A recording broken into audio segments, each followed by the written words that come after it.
બનાસકાંઠામાં ખાદ્ય પદાર્થોના નમૂના ફેલ જતા કોર્ટની આ મોટી કાર્યવાહી કે જ્યાં પાલનપુર ડીસા સહિતના વિસ્તારોના 9 વેપારીઓને 47.50 લાખનો દંડ ફટકારવામાં આવ્યો છે।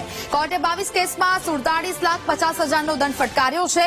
જિલ્લાની કુલ 28 પેઢીઓમાં ફૂડ વિભાગે અગાઉ તપાસ કરી હતી। દૂધ, ઘી, ખાદ્યતેલ, માવો વગેરેના નમૂનાઓને ચકાસણી માટે મોકલવામાં આવ્યા હતા।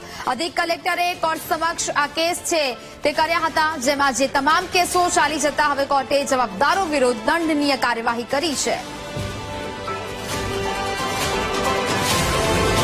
સંવાદદાતા મોગજી ફોન લાઈન પર જોડાયા છે। મોગજી, બનાસકાંઠામાં ખાદ્ય પદાર્થોના નમૂના ફેલ જતા હવે કોર્ટે કાર્યવાહી કરી છે, શું અપડેટ?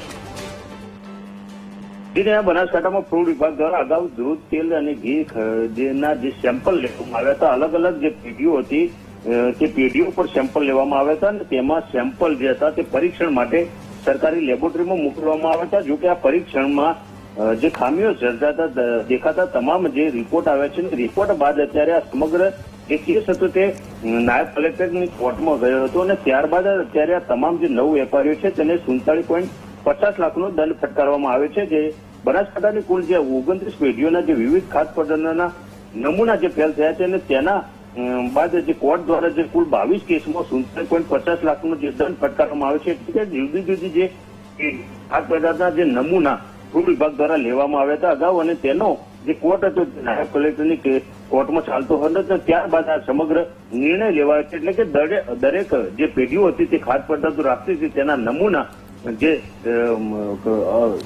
અનસેફ આવ્યા છે અને તેને લઈને આ તમામ પેઢીઓને અત્યારે દંડનીય કાર્યવાહી કરવામાં આવી છે। જી બિલકુલ મોગજી, જાણકારી બદલ આપનો આભાર।